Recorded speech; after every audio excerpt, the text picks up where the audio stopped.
Welcome, guys and girls, to the Main Event Podcast, the only podcast you need for all your weekly updates, news, information, rumours, and entertainment surrounding the WWE.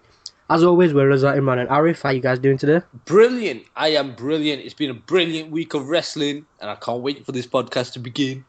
Arif? We have a new TNA champion, Eric Young, in the house. Oh, God. Woohoo. Guys, what a week it has been, though. A whirlwind of emotions, a ton of content to get through as well in today's episode, which is 21. And apologies for the delay in uploading. WrestleMania 21. But still, it's the 18th consecutive episode without fail. And our numbers are looking good. And of course, we wouldn't be at this stage if it wasn't for the very few avid listeners we do have. As we've always said, even if one individual tunes in every single week and listens, we are more than happy. And I'm happy to say we are reaching our very low target. So a big thank you to the fans and friends of the Main Event Podcast, whether it's on Facebook, on Twitter. Actually, I've received some positive messages on Twitter. On my personal account, I'm having some good WWE-related discussions and conversations with certain followers. So thank you. That's exactly what we want. You know exactly who you are. Hopefully your efforts don't go to waste, and you continue to help us grow. So thank you. And as I've said, some of the feedback we have received truly is brilliant. We do appreciate every single one of you for sticking with us, even if the WWE is not your thing. Our content. Why would you listen to this if the WWE wasn't your thing? Maybe. That's what I have to maybe. ask. People just tune in to listen to your beautiful voice every single week. That's why Now, as sweet as that may sound, we know that isn't the case. it could be. Maybe that's why I'm sitting here. I have no interest in WWE. I just pretend I know my stuff, Break the fourth wall. and I sit and listen to you talk every single Break week. the fourth wall. Break the fourth wall. I retract my statement. Our content is not only on YouTube. If you use iTunes, please download our episodes every single week from there. Any BlackBerry users can find us in the BlackBerry Play Store. whatever they call it. Like the Google Play Store, but for BlackBerries. There you have it. Podomatic users, you can listen to us there. I think you need an account to listen to us there, as well as Stitcher.com. Uh-oh. Oh. Uh-oh. Oh, www.stitcher.com/5% off your first order. order of what? Of Stitcher.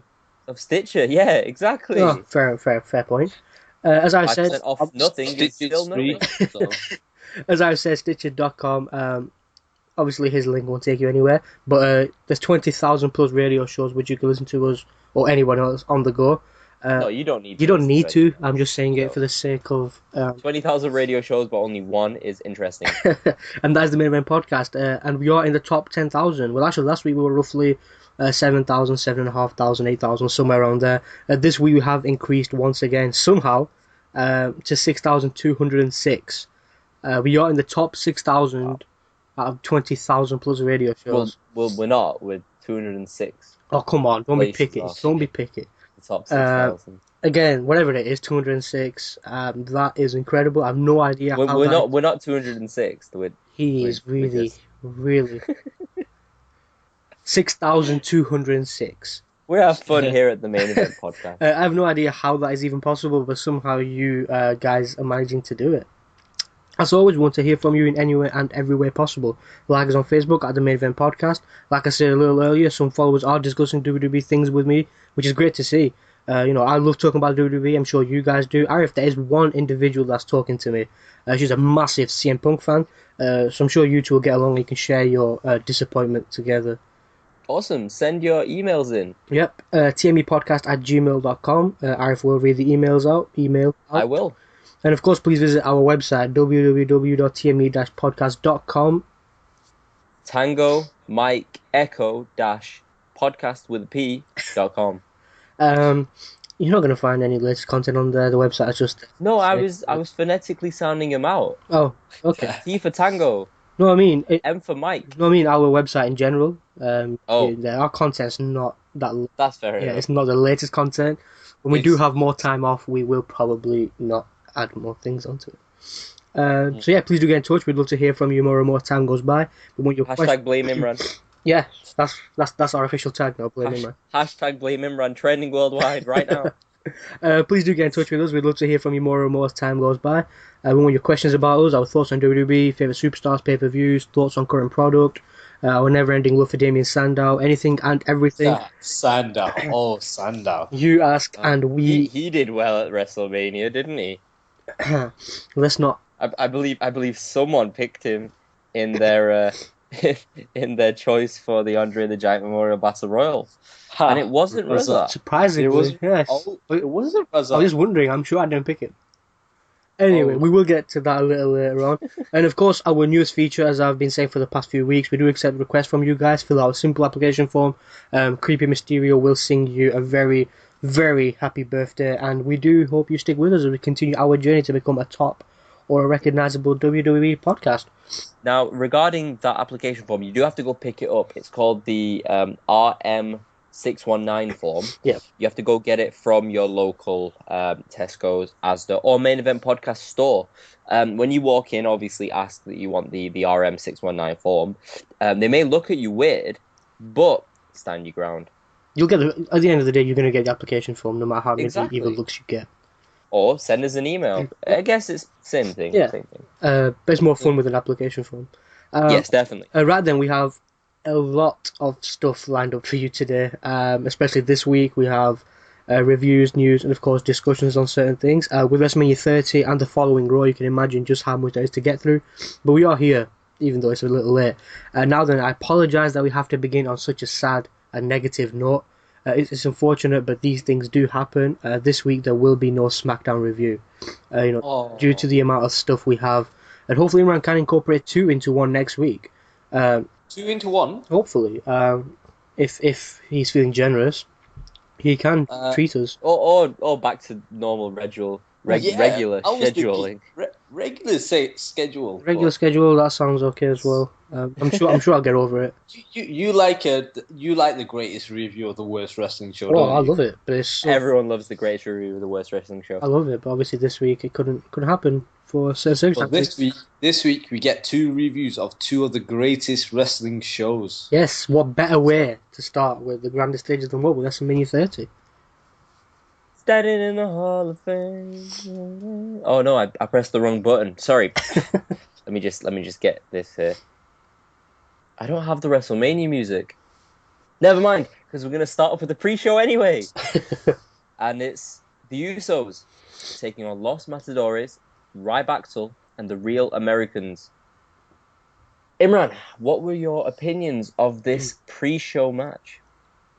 Well, going into the match, I really thought that this is the Real Americans moment. This is where they probably will shine. But then I thought again that the Usos wouldn't drop the titles, and guess what? This match set the stage for a hot tag team, the Real Americans, to actually split up. Yeah. I mean, it was It was inevitable. It was inevitable, yes. Yeah, it was inevitable, and it was a great way to do it. The match itself was great. I thought all the tag teams put on a great show. I mean, I don't like the Los Matadores or Ryback, but they did good. They did great. Nobody likes Ryback. Got eliminated. They played their roles very well. They did. Yeah, they did. They got eliminated. But as I said, this match was to set up that big split, and what a pre-show. I liked it. I loved it. Great way to set off WrestleMania. Also, just in case I didn't mention to the viewers, the Usos won. What? I thought Cesaro won. Because let's be honest, Cesaro was the ultimate winner in this. Even though the Usos won the tag team titles, Cesaro obviously getting the better of his former tag team partner now, Jack Swagger, at the end of the match. And what do you think of the way that this turned out on the pre-show, specifically this moment with having Cesaro and Swagger break up on the pre-show? I don't know if we discussed it last week or not, but we did say there are rumours that Real Americans will break up at WrestleMania. I didn't think it would be at the pre-show, but the good thing about having on the pre-show is the fact that it'll keep the fans engaged and wondering what's going to happen for the remainder of the night. Big things were expected of Cesaro, and you want to tune in to see, is Cesaro going to do something else on the night, or is that his big moment? He got his big moment. Turning face at WrestleMania is no small thing. Let's be honest. Yeah, definitely. He made his own moment in the pre-show. The pre-show match was good. Jack Swagger had a good performance as well. He was really good. Oh, I love the jumping into the ankle lock. The good thing was, awesome. The good thing was that on the pre-show, the Real Americans looked stronger than ever. Yeah, and then obviously the definitely. breakup. It played off really nicely. I enjoyed it. I think it's good for No more We the Cesaro. People. No, no. I thought it set up the night really really Yep. well. Yep. Yeah, it definitely set a definite standard for the night for WrestleMania Yep. itself. And let's move on to the actual show itself. The awesome promo first awesome promo of many welcomes us to WrestleMania 30. And if there's one thing they got perfect at WrestleMania, and trust me, it's not just one thing, but it's the video packages at this moment in time.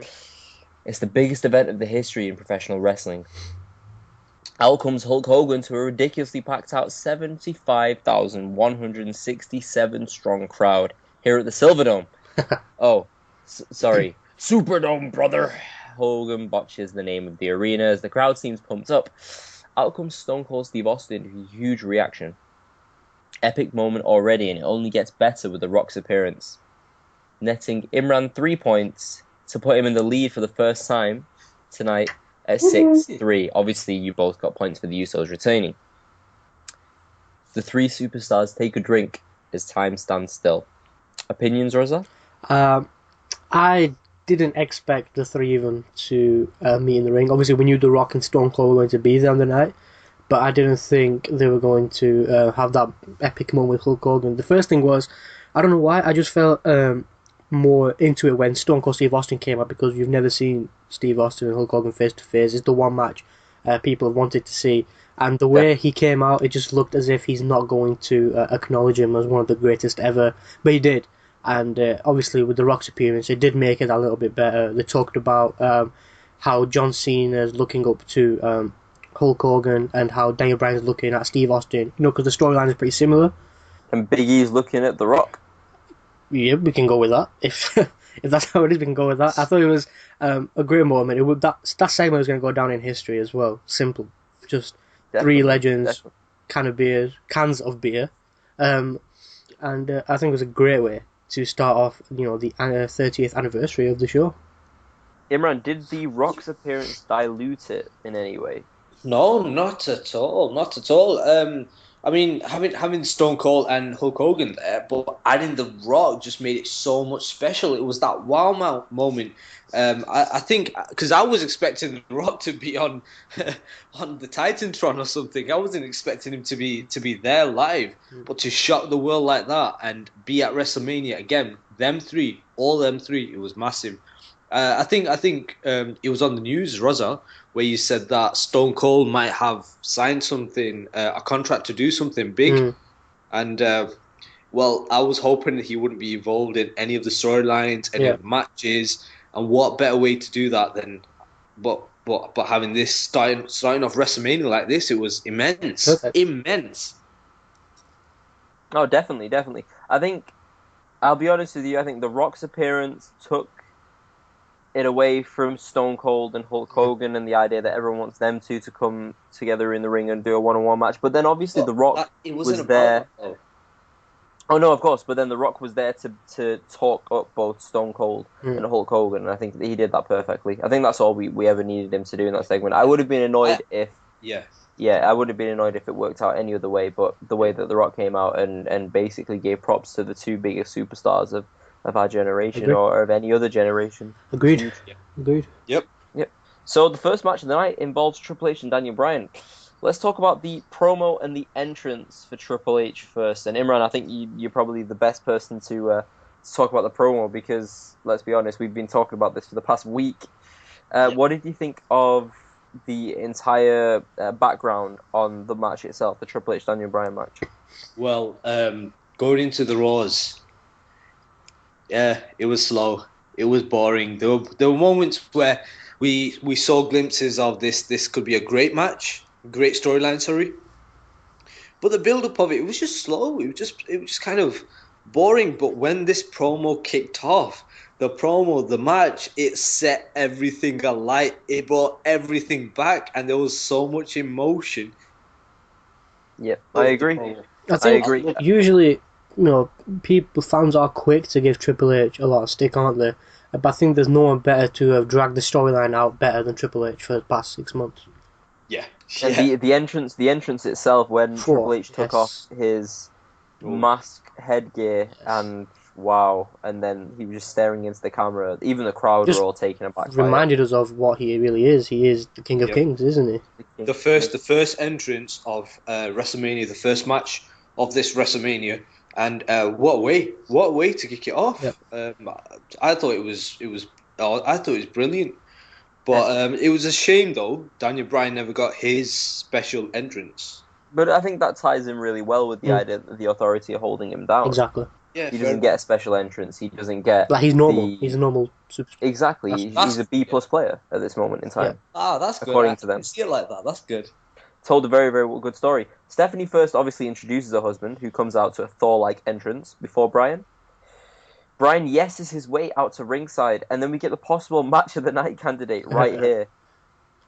Of course, Daniel Bryan picks up the victory with a huge knee plus. What did you guys think of the match itself, Reza? What did you think of the match itself? Match, as you said, possible match of the night contender. Again, it had to be. Whatever match was going to open the show had to be something the fans will talk about until the next great match, and then the good match after that. I think we did expect, a Bryan victory, because there's no way they weren't going to have Bryan compete later on either. But the match itself, I couldn't have really faulted it. Triple H played really well as someone who didn't want Bryan to win. Bryan played his role as the underdog really well.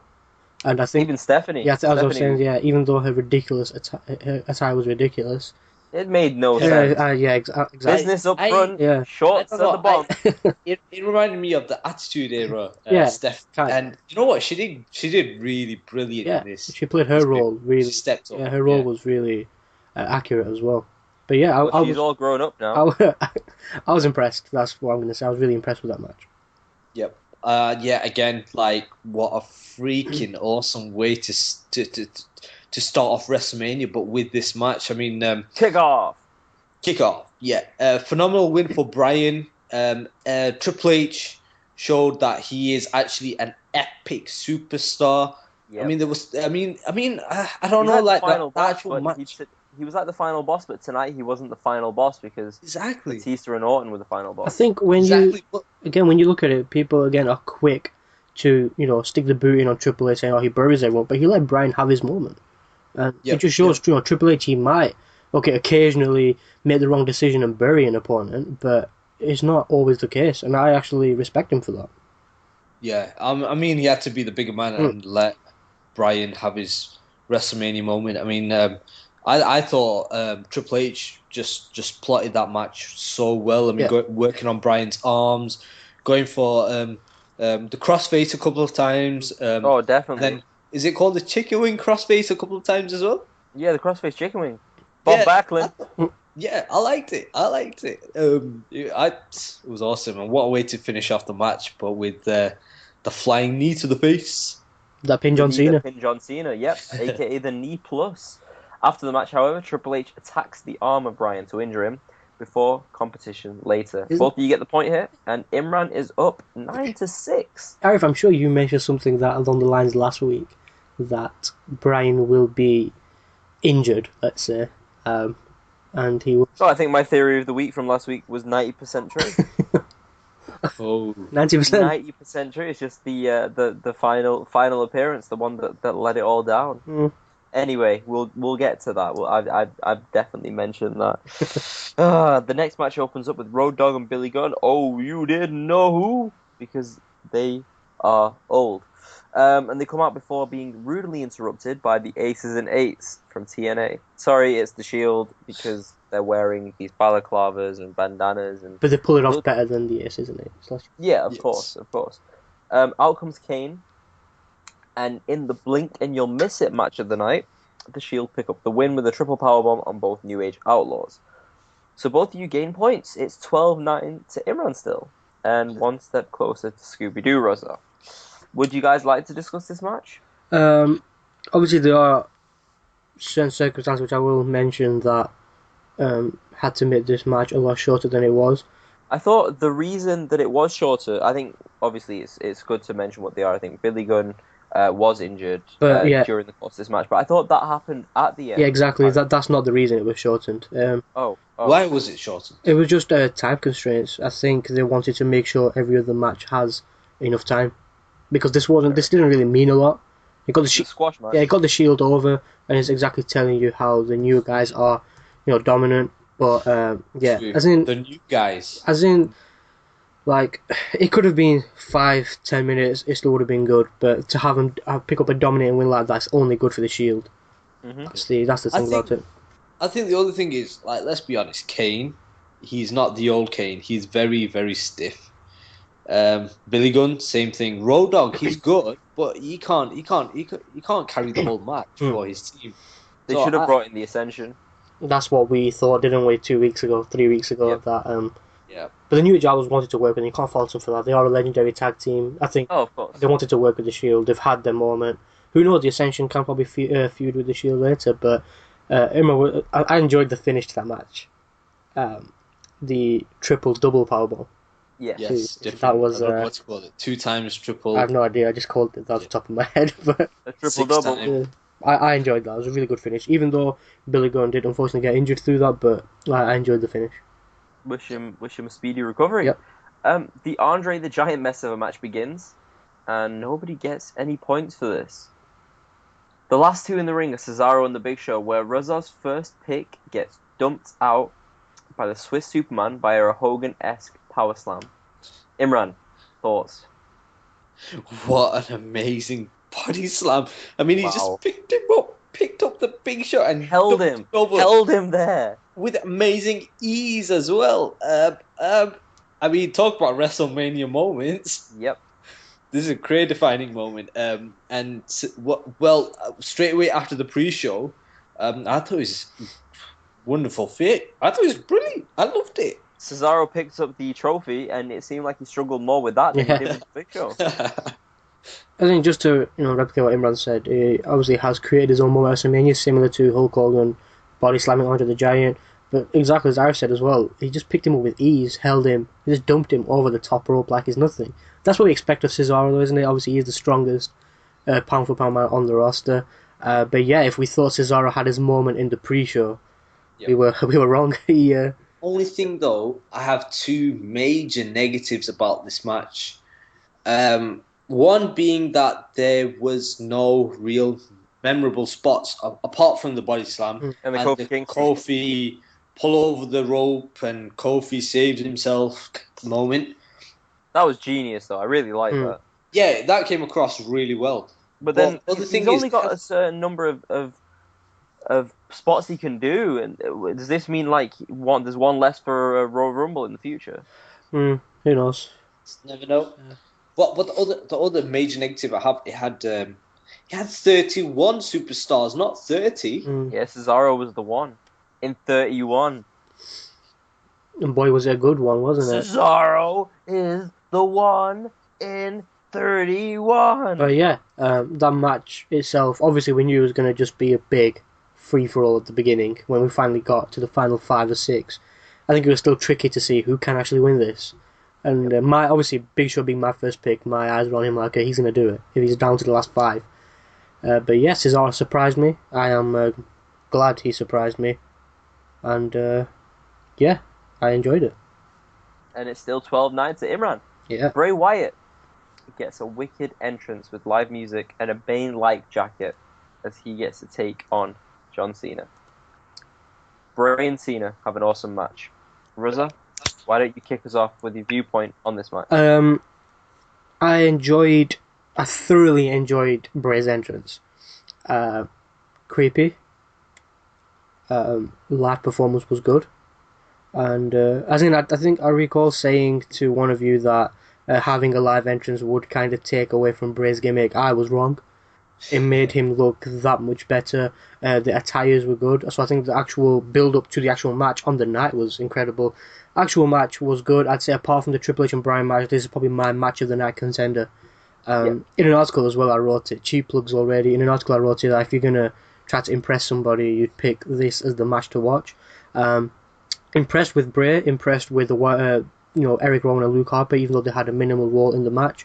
But Imran said to me as well, the storytelling of the match was what made it so special. Cena so close to being the monster that Bray wants him to be, and then not doing it at the last minute. But yeah, again, I understand why John Cena won, but I would have liked Bray to have his first WrestleMania victory. I think Bray was the ultimate winner though with Yes. the backwards crab. Yeah, it's like it replicates how Undertaker sits up, and Bray Wyatt pulled his own out when John Cena turned around, and he was just, well, Backwards yeah. on all fours. Exactly, from nowhere. I just thought that was scarily good. It was, and that's exactly why I had Cena to win, because Bray Wyatt's had a big push. He's kept it there, and he didn't need the win to be better than Cena. Bray.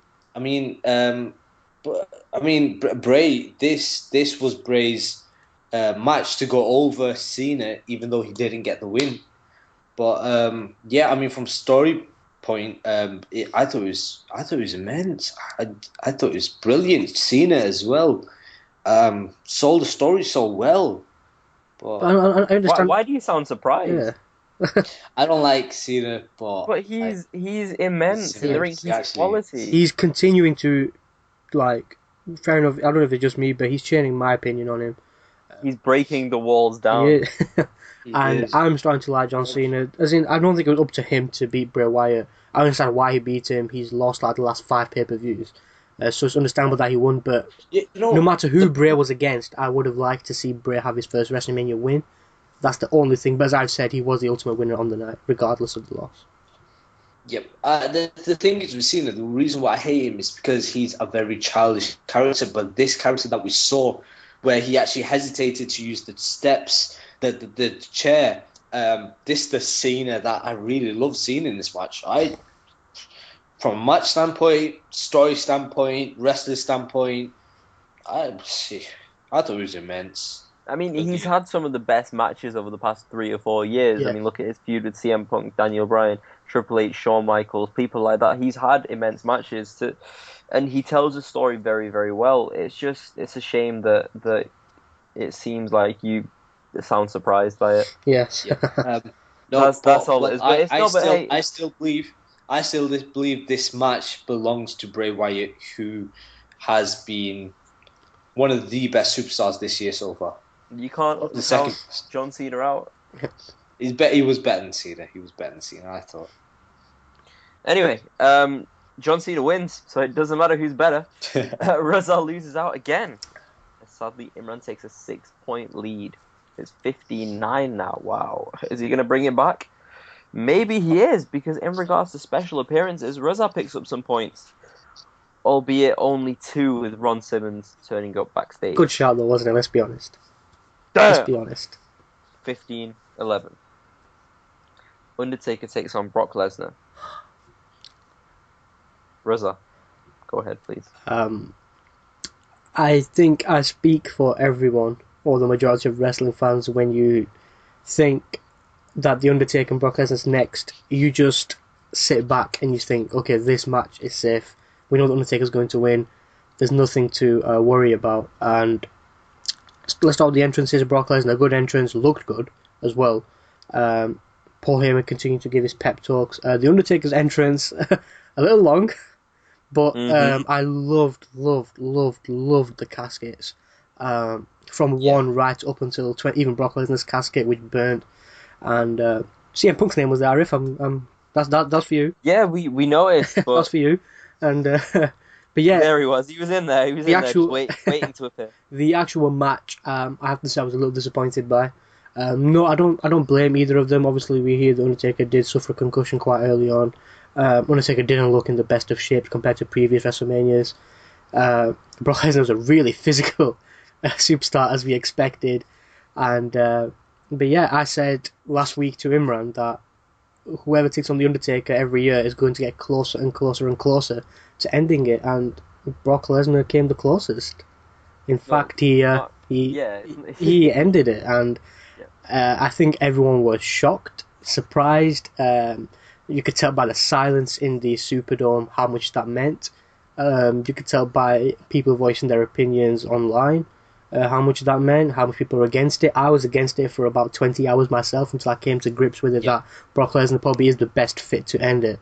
Because, as Triple H said, we're moving on to the reality era. The reality era is Undertaker, 49, 50-year-old superstar, cannot defeat a former UFC heavyweight champion. in a wrestling match, and True. I Also. I think Now, it's funny you say that it took you a long time to come to terms with it, Reza, mm, because what happened was as breaking kayfabe here, as many of you may know, me and Imran live in the same accommodation at university. you do So Yeah, we do. you do spoilers. So he watched this match, unbeknownst to me. He watched this match in his room, then came down the hall, knocked on my door just before this match occurred in my room. He came and sat down, and basically just watched the match with me. And I was like, "That's fine. Come, let's relax. Let's enjoy this Undertaker destruction." And Brock Lesnar won, and Imran turned to me, and I couldn't stop laughing.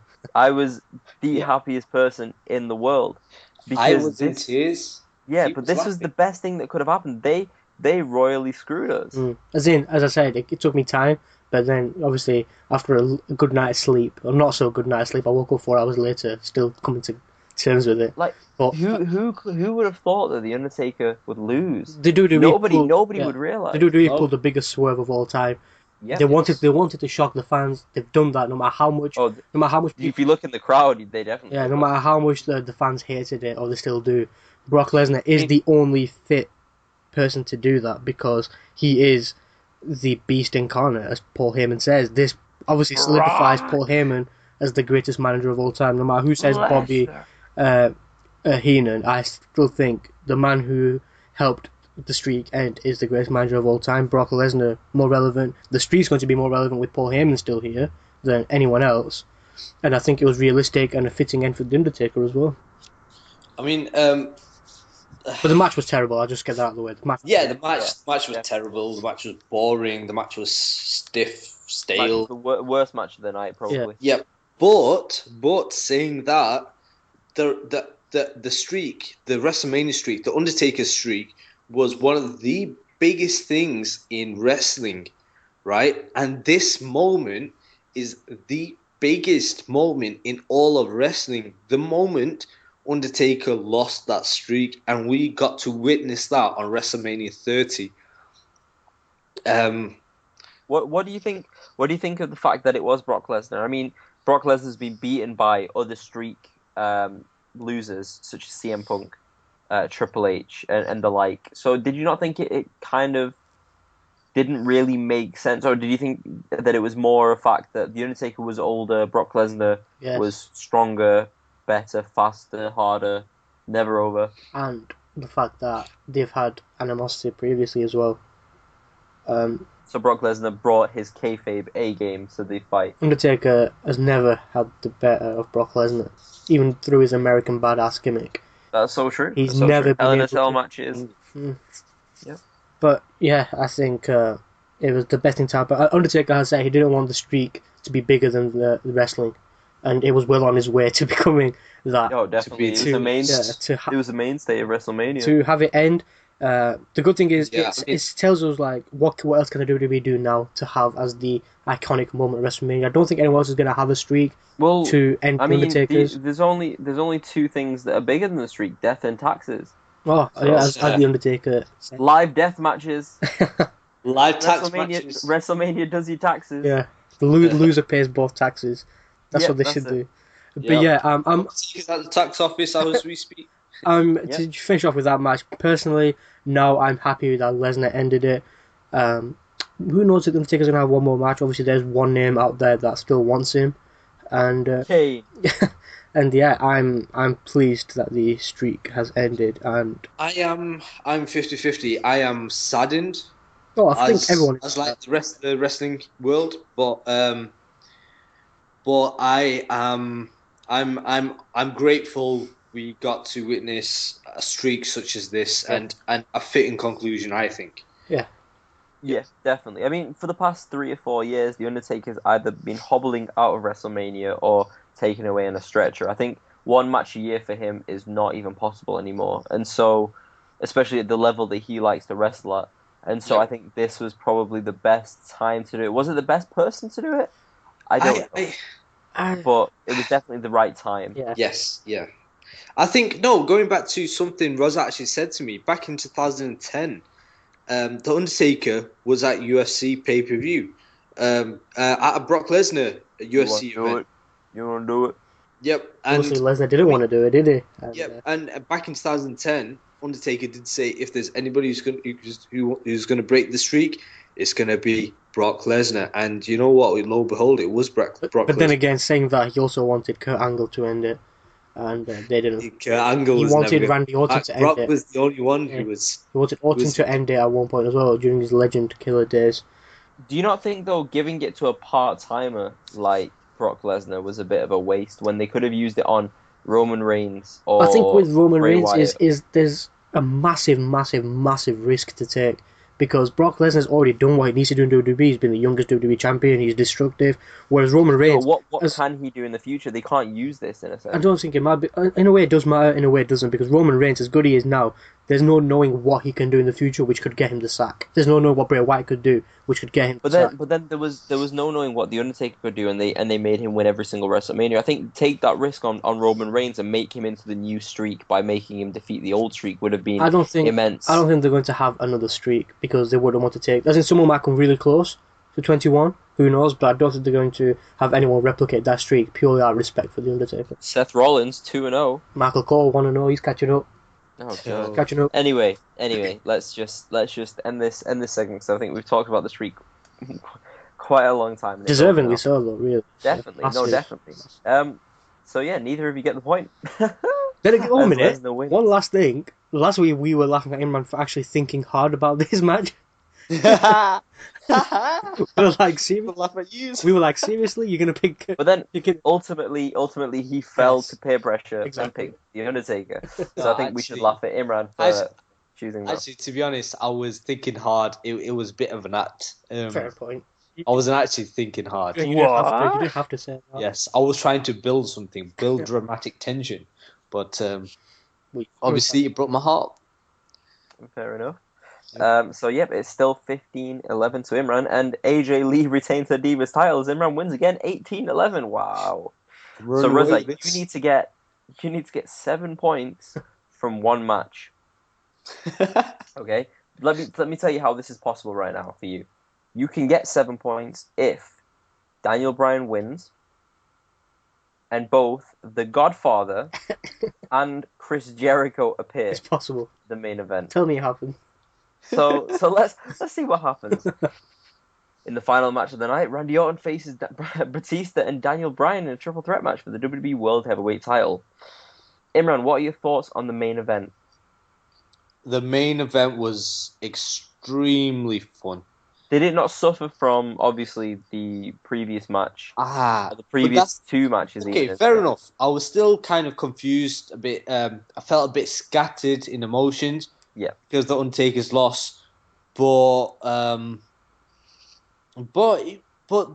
it didn't take away from the energy that this main event had. It had a lot of that fun aspect to it, and it kind of I had to put the Undertaker back at the back of my mind for this. But you know what? It was, I don't know. It was good main event to have for WrestleMania 30.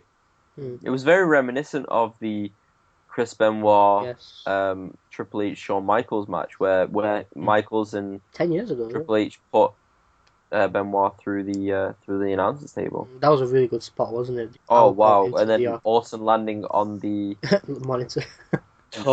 basically breaking his back, and Batista not knowing what to do. Yeah, I enjoyed the match. As the man said, the Undertaker, his loss obviously does have an effect on how you look at this match. I don't know what they were thinking having the Divas match after the Undertaker. That was just a cool down moment. Yeah. Right? As in, obviously, Yeah. everyone needs to use that time to think about what happened, go to the bathroom and everything. So that was good. Bathroom. Or tea if you like it running out. That's I was thinking toilet in it. acceptable as well. But yeah, back Toilet break. to this match. I enjoyed it. Obviously, I think I knew if Undertaker's streak's going to end, there's only one man who's going to have his moment at that night, and I thought it was really good.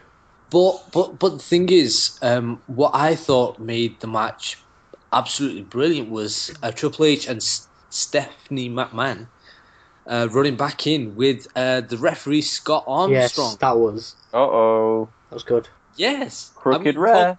Talk about like bringing in loose threads in the storyline. It all worked so well. Arif, Scott Armstrong's like my favorite referee, and occasionally he gets the nickname the Godfather. So he doesn't. Like, he does it. Occasionally he does. Oh, He doesn't.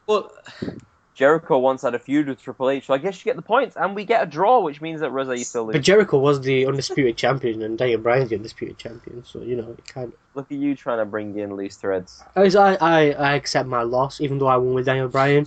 Imran picked Batista. Well done, Imran. You fought a really good fight. And He fought a really good fight and won. Yes. Yes. Just like Daniel Bryan, who went through Batista bombs, sledgehammers, RKOs, tables. Okay, well you're not Daniel Bryan, Imran. He's giving a more emotional speech than Bryan. I am. Reza picks up some points from the main event. Daniel Bryan is the winner and new WWE World Heavyweight Champion, and your final scores are 18-14 to Imran. So now, Imran, I'll let you do your little speech. Please go ahead. This is the moment. This is the moment. Well, guys, WrestleMania as a whole, WrestleMania 30 is one of my most favorite WrestleManias of all time. We witnessed some of the greatest WrestleMania matches and moments. Overall, Daniel Bryan has walking out as champion, being put through so much. Undertaker's loss, the big body slam over the top rope. I mean, the matches, they speak for themselves. Daniel Bryan, John Cena. Daniel Bryan, John Cena. Bray Wyatt, John Cena, sorry. Yeah. Daniel Bryan, Triple H. This WrestleMania, WWE's flipped it around. Probably my most favorite WrestleMania of all time. That's a great speech, and I think if I can just have my own, words as the loser speech. I think what this event did, it brought all the wrestling fans together and that were friends, and I don't think that one friend should make another friend review Scooby Doo.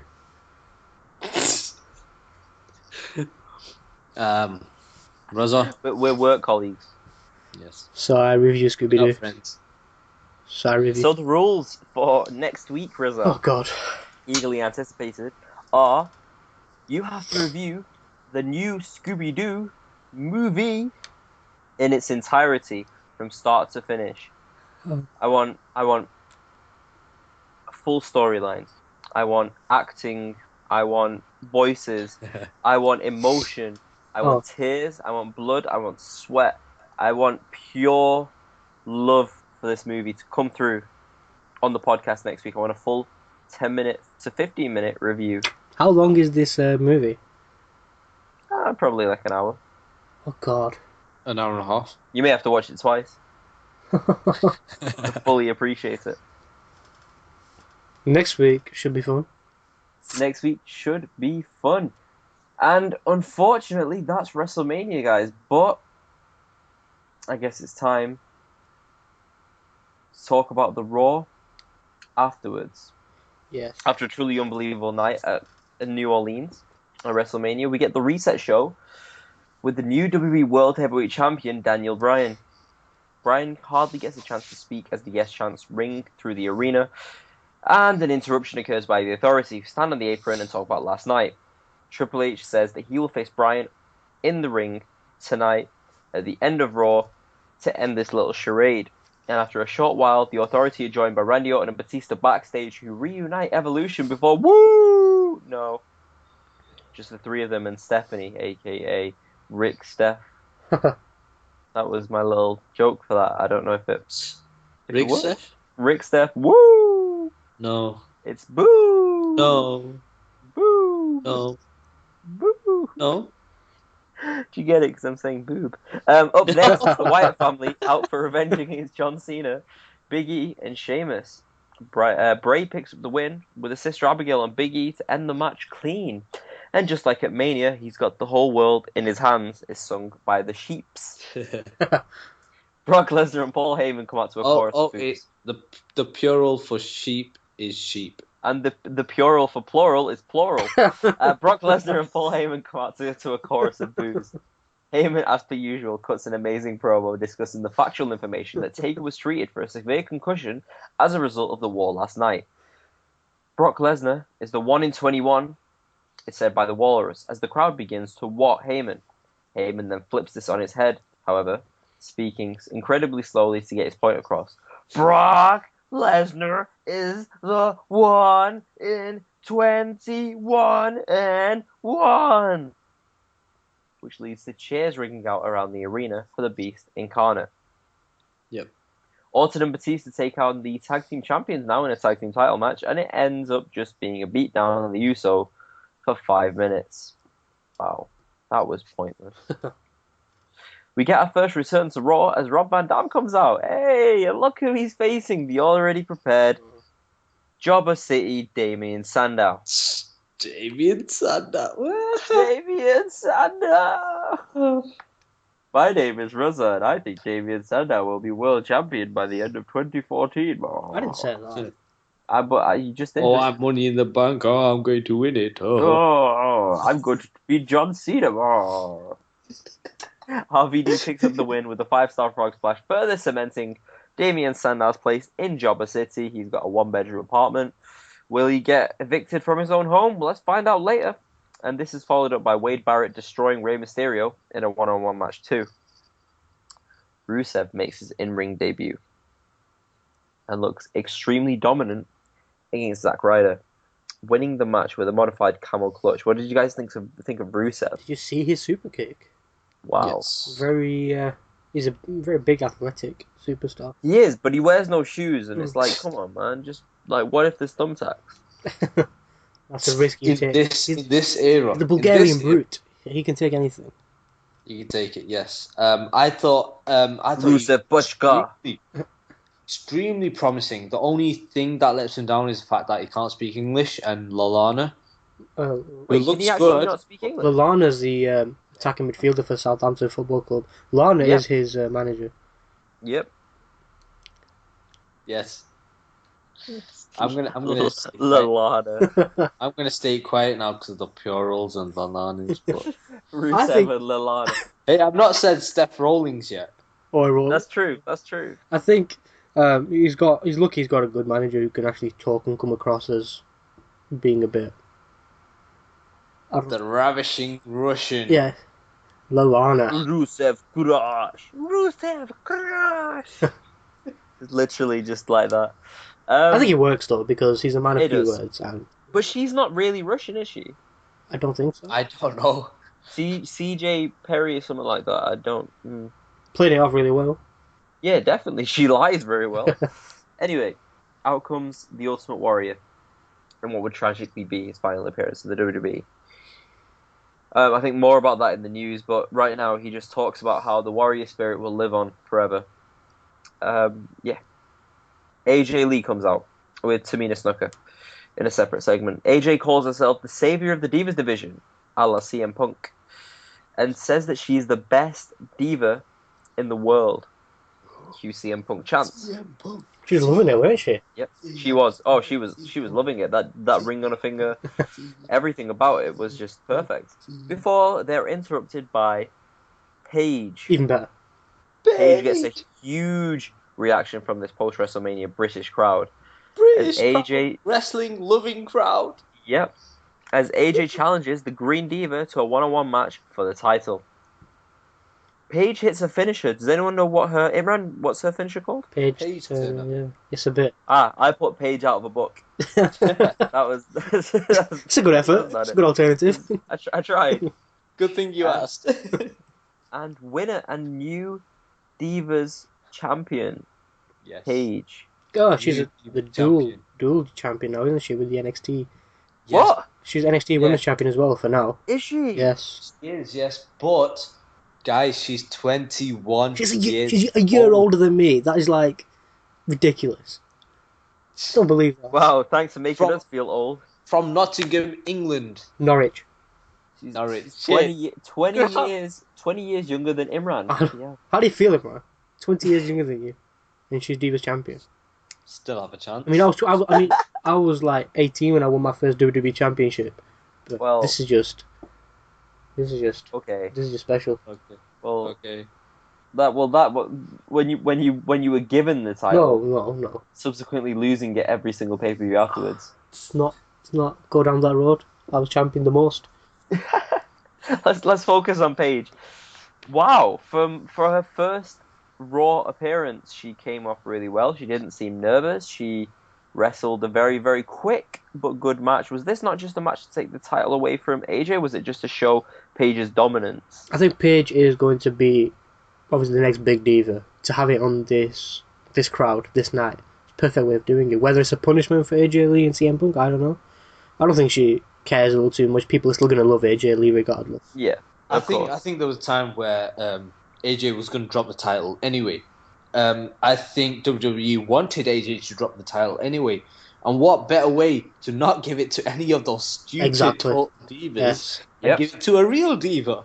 Paige, who truly does deserve it the most. I mean, I was shocked when Emma came out, when Summer Rae debuted before her. Paige, this was Paige's moment. This is Well a perfect deserved moment to debut her as well. Mm. Hogan appears after this in a 5-minute segment where he just gives Cesaro the Andre the Giant Memorial Battle Royal trophy, but he doesn't actually hand him the trophy because obviously he wouldn't be able to lift it. It's full flat on his back. It'll just be on him. Exactly. Well, you know something, Andre. You're still as heavy as you once were, brother. Cesaro obviously already gained the trophy last night. He's there with Zeb Coulter, who says that Cesaro winning the trophy was down to him, making him a Zeb Coulter guy. A comment that Cesaro refuses. Uh-oh. The Swiss Superman then reveals that he is indeed actually a Paul Heyman guy. What the fuck? As Heyman himself, we may have to beep that out. As Heyman himself comes out to a huge reaction, Swagger comes out to destroy the trophy as the former Real Americans face off. And the awesome moment of the match is actually outside the ring, where Paul Heyman is holding on to the centerpiece of the trophy, the rest of the trophy that got destroyed. Cesaro beats Swagger via countout, and oh my god. Guys, this is... No, we did talk about it last week, but we... Who mentioned the new Paul Heyman guy? I mentioned the new Paul Heyman guy, and... Being Cesaro? We did not mention Cesaro. How did we not mention Cesaro? Because we didn't think that it would actually happen. Who did we mention? We mentioned Roman Reigns, Bray Wyatt, John Cena, Undertaker. How did we not mention Cesaro? We mentioned Sting. Oh my god, Reza, you mentioned Sting. No, he wasn't in my official countdown thing. You still mentioned him. Cesaro Guys, is the new Paul Heyman guy. Yes. Oh, it's going to be immense. The thing is, this cannot fail because obviously he's no Curtis Axel, he's no Ryback. Cesaro is the real deal. He's the whole package. Maybe not the best talk on the microphone, but he can talk. But now, who has he got in his corner?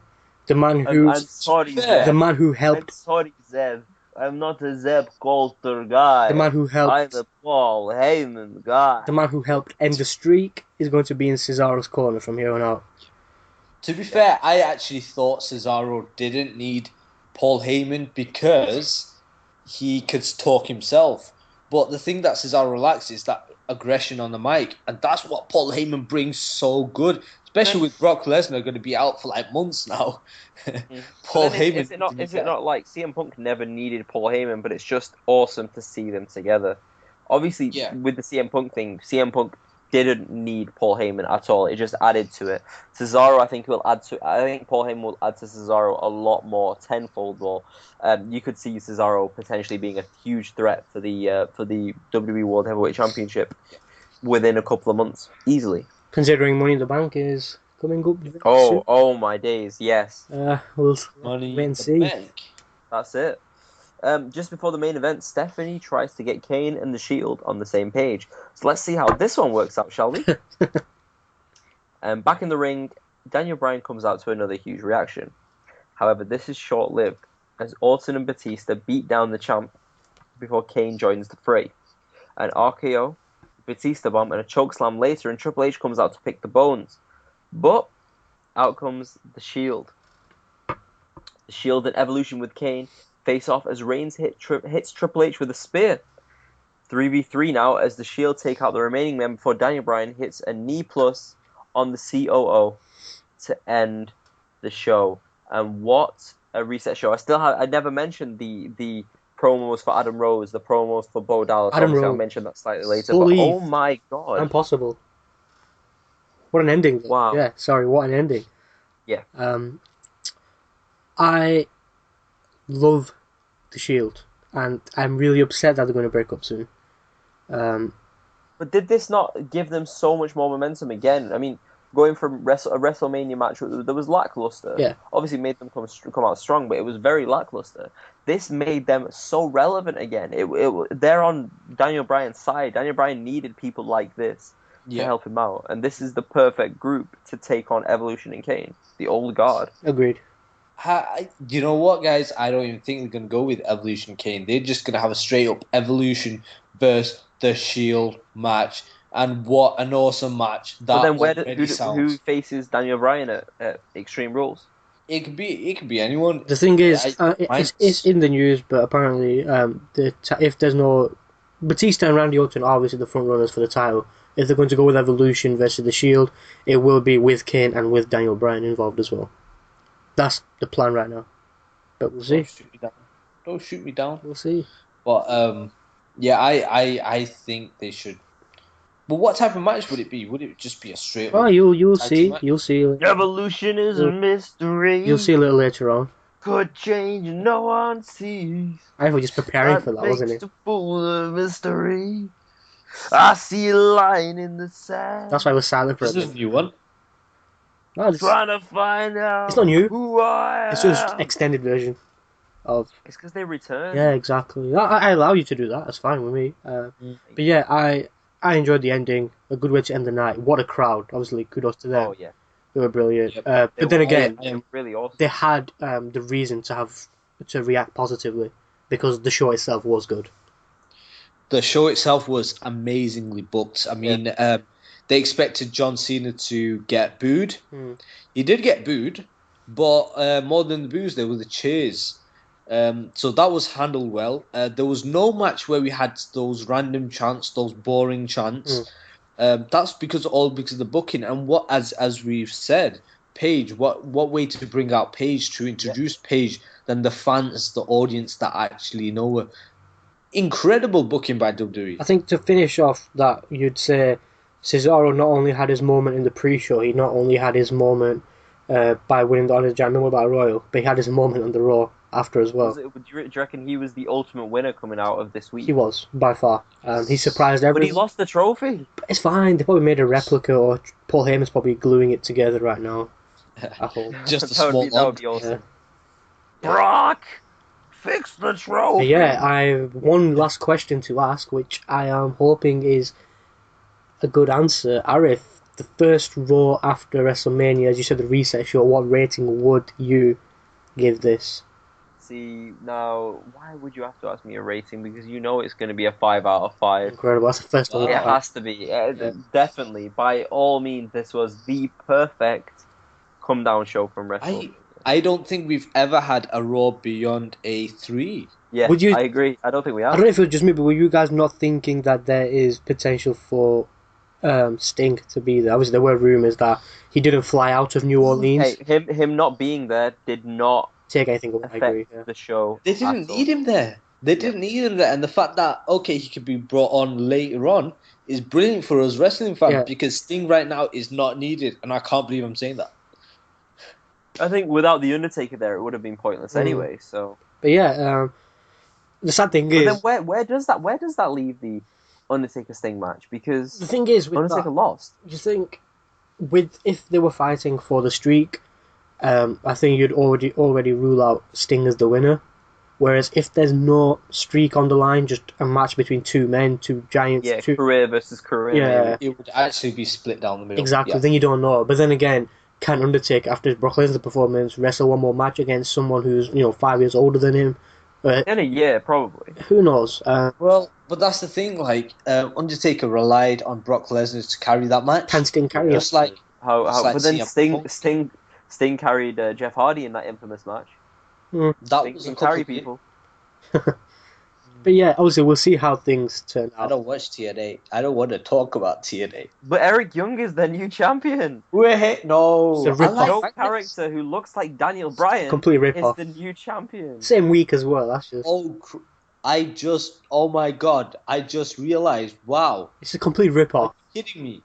He looks just like him. Beard. Wow, are you kidding me? Wow. Let's not talk about TNA. You're taking it away from the main event podcast. Nobody cares about TNA. That I care about. Nobody it. cares about. Magnus is altered. Wow. But yeah, the sad There we go. the sad thing is, this Raw got a 5, but we probably won't see another 5-rated show until this time next year. Well, let's see. Let's see. I I'm looking disagree. I forward think to it. they've got everything set up so Yeah. well. I think. Well, I think I one think- thing's for certain. SmackDown certainly won't be a 5. Let's be honest. Hey. The review will be a 5. The review will be a 5, but obviously that's not like Imran can only do his best with a terrible show. Yeah, that's true. So thank you, Imran, for reviewing that. Obviously we'll let you off this week, but next week back Yes. to normal You get your week off. this normal week, duties thanks, will guys. resume. This is your holiday. Normal duties will resume next week. So, guys, if obviously I'm guessing if you listen to this, you tune into WrestleMania Monday Night Raw as well. Please let us know what you thought of the show. We'd love to hear your thoughts, your opinions on what occurred at both of these events. Now let's move on, guys, to the news. And obviously, there's a lot of news to get through. Understandable, obviously, with Access, WrestleMania, Monday Night Raw taking place as well, and obviously the taped Friday Night SmackDown. So, if you let me, let's get into it. Let's go. And obviously, I think we should get this out there now, not end on a sad note. Just like everyone has probably heard, the Ultimate Warrior sadly passed away earlier this week, just hours after delivering a promo, which obviously now looks to be like a final farewell speech to the WWE. It's quite saddening. For those of you that missed it, he came out to a great reaction, deservingly so. But I don't know if it was just me, but when he started shaking the ropes, after that, he didn't look too good. Look, I don't think obviously Yeah. speculation is speculation. At the end of the day, we obviously don't know exactly. what happened. During his at the speech, I will reflect what he said. He did say, "No WWE talent becomes a legend on their own. Every man's heart one day beats its final beat. His lungs breathe their final breath. And if what that man did in his life makes the blood pulse through the body of others and makes them believe deeper in something larger than life than his essence, his spirit will be immortalized. By the storytellers, by the loyalty, by the memory of those who honor him and make him the running the man did live forever. You are the legend makers of the Ultimate Warrior. In the back, I see many potential legends, some of them with warrior spirits, and you will do the same for them. You will decide if they lived with the passion and intensity, so much so that you will tell your stories and you will make them legends as well. I am the Ultimate Warrior, you are the Ultimate Warrior fans, and the spirit of the Ultimate Warrior will run forever." Wow. It's quite Saddening. saddening, a touching moment, but the thing is, you wouldn't pay so much attention to that speech then because you think he's the Ultimate Warrior, but when you realise what these sad events which did unfold, Transpired, yeah. and you think back to that speech, you're just like, wow, like how was that even possible? Is that just like a freak accident? Yeah. But I mean, on the week he returned to back home to WWE, where he was put into the Hall of Fame, where he had his WrestleMania return. I mean, The night after it all. apparently he was seen Raw. clutching his chest before he collapsed. He signed a multi-year deal with the WWE. Unfortunately, we won't be seeing him. His longtime rivals, in Jake the Snake, Kevin Nash, Hulk Hogan, Vince McMahon as well, they all seem to bury the hatchet. We saw pictures on Twitter, messages as well before he passed away, and everyone else has shown their support via social media. I think it was Triple H that broke the news to the rest of the locker room. Obviously, a sad moment for his family, 2 young daughters, but as the Ultimate Warrior nicely said, his spirit will live on, and may he rest in peace. May he rest in peace. Sticking with that just for a little And coming this Monday Night Raw. second, obviously they've got Okay. the memorial show for him as well, which he deserves. I think Oh, is that? Are they going to do that on Raw? yeah. That's really nice. But Yeah. the thing about the Ultimate Warrior is, I, for one, am so happy he got to get the recognition he finally deserves in person. He got his Hall of Fame ring, he got to bury the hatchet with so many people in person, and he was happy being there. And I think that's what he deserved the least. And just sticking with that, Nancy Grace is, I don't know, I have no idea what she is, some host in America of some TV program. a few days ago, sorry, she caused outrage on social media and the internet. If you don't know what this is, she had Diamond Dallas Page on the show. He said clearly he had no idea what she was going to ask, and what she did was disgusting. She named a list of wrestlers on a TV show, and she accused them all of taking drugs, as in she mentioned Ultimate Warrior. DDP said, yeah, okay, they did take steroids. Everyone took steroids back in the day. And then she shut him down. She's like, oh, I didn't take steroids. People in the audience didn't take steroids. And she just went on and on and on. And obviously, that isn't true. She mentioned Owen Hart, who clearly passed away during a failed stunt. Junkyard Dog passed away in a road accident. So her claims are ridiculous. I understand why the fans are, clearly abusing her online. Obviously, I wouldn't say do it, but I'm probably one of the few myself doing it anyway. Superstars have condemned what she's saying as well, and everyone is responding to her ignorance on social media, and she should be disgusted with herself, especially so shortly after the death of a legend, which is, as I said, ridiculous. It's something to get views, isn't it? Really, Imran? At the end of the I mean, to go back and to the Owen Hart point, and to imply that he died because of drug abuse or steroids, just disgusting. Shouldn't be happening. It shows her ignorance. And what journalists to do that live on TV again, it's just not on. You disrespect someone like that. Purely for views, purely because people will go back and look at what she said. And it's disgusting, really disgusting. We don't condone those comments. That's wrong. Sorry, Arif, what were you saying? The wrong fan base tick off. Yeah, we don't condone their comments. Yeah, but at the Nancy show. Yes, I'm just angry. I'm guessing other people are as well at how she accused a long list. Yeah. Anyway, moving on. As WrestleMania 30 finished, both Ezekiel Jackson and Vicky Guerrero are officially done with WWE. The contract expired. Vicky Guerrero obviously left on really good terms with the company as well. She's welcome back anytime. So good luck to them in whatever they decide to pursue next in their careers. Yep. WWE have sent. What have they sent? Reza, what have they sent? Have they sent a birthday card to us? They have. But it's not even my birthday. They haven't sent anything to us personally. Unfortunately, anyway. But see, that would be nice. It would be nice, but they have sent out a press release earlier this week regarding WrestleMania, saying WrestleMania 30 breaks records, understandably as well. If I can just read out the press release, they announced that WrestleMania 30 broke the record for the Mercedes-Benz Superdome's highest-grossing entertainment event ever. Wow. This marks the 5th consecutive year that WWE broke the host's venue's highest grossing entertainment event record. WWE's annual pop culture extravaganza grossed $10.9 million as a sold-out crowd of 75,167 from all 50 states and 37 countries converged on the Mercedes-Benz Superdome in New Orleans. That's incredible. I think the previous gross revenue record for an entertainment venue at this event was a 3-day festival which featured Beyonce. So, wow, so they destroyed that. Yeah, exactly. WWE beats Beyonce. Yep. And that's obviously something to be proud of, I guess. Yeah, definitely. And yeah, so obviously massive for the WWE. WrestleMania 31 takes place on Sunday, March 29th, 2015 from Levi Stadium in Santa Clara, California, home of the San Francisco 49ers, as Arif loves so much. We will be there. Hopefully. Fingers crossed. Just a list of the top 5 all-time attendance records at WrestleMania. Number 1, we know, 93,173. WrestleMania 3, the Silver Dome, was number 1, 80,000. Superdome, brother. 80,676 packed out the MetLife Stadium in WrestleMania 29. 80,103 packed out the Ford Field WrestleMania 23. 78,363 for WrestleMania 28, which was from Sun Life Stadium, which featured The Rock defeating John Cena the first time round. And number 5 is officially the Mercedes-Benz Superdome WrestleMania 30 in New Orleans, which is good. 5,167. Yep. Guys, last week we were talking about what Triple H said on commentary. It's interesting to know there was no flyover to open WrestleMania, as he said there would be. Who knows why that wasn't there? But the more interesting thing was it an open venue? No, it wasn't. It was a dome actually. It was a so then why that's a silly thing to say anyway then, because the crowd can't see it. But the key thing was there was no singing of the national anthem or America the Beautiful at WrestleMania 30. There's no word on why. It's more international. Yeah, but obviously I thought they would do something with like Lillian Garcia's always there singing and stuff. Yeah. If you I think notice, she's just singing in the background anyway. yeah, No. oh, that is just me.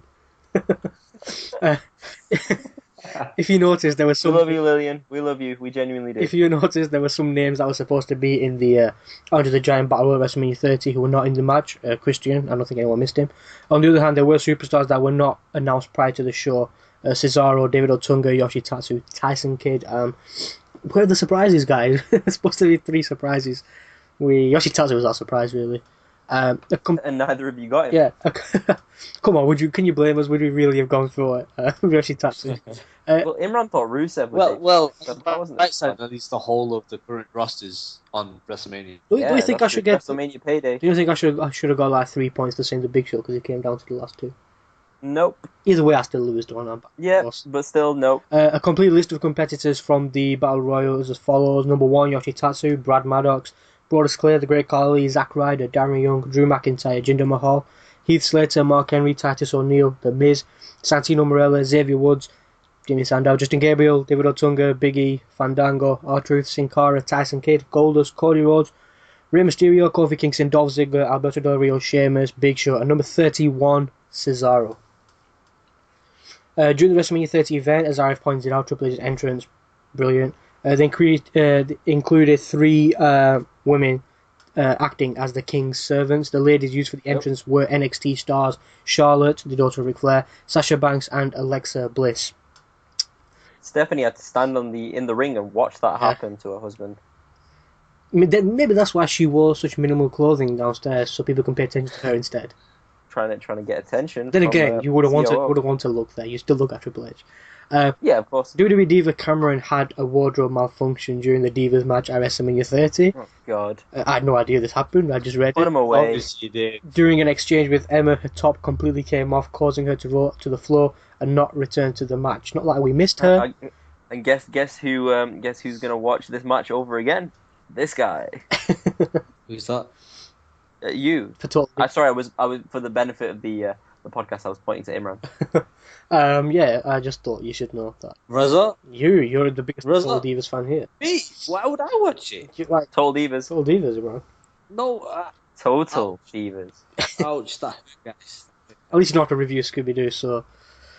Yeah, in an interview with TBO.com, Bo Dallas said... Hurry! Time to review Total Divas, please. Oh, you know what? We'll do that next time. Next time it'll be Christmas Bounty and Total Divas of that week. I need to win this. Extreme Rules. I need to win this. I can't lose 2 in a row. Extreme Rules. That's the one. And then we all lose. In an interview with TBO.com, Bo Dallas was talking about his brother Wyndham Rotunda, better known to WWE fans as Bray Wyatt. He said, Sorry, what's he called? Wyndham Rotunda. His surname is Rotunda. Yes. And he's very rotund. I guess you can... Yeah, okay. It all links. It all links. I'm very happy for my brother. He's doing very well for himself. He's developed his character. You know what doesn't link? What? His belt. Oh my word.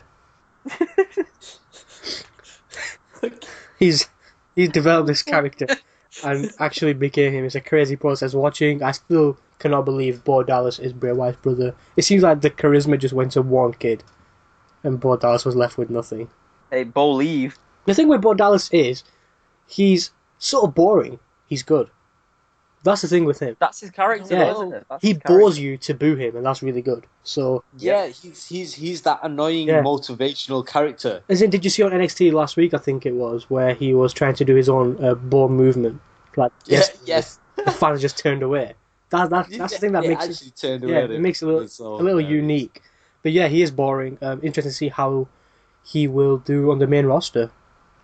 Christian hasn't received medical clearance to return from a concussion, even though it was believed he will be back for the Battle Royal. Many in WWE are questioning his in-ring future right now. It's a sad day.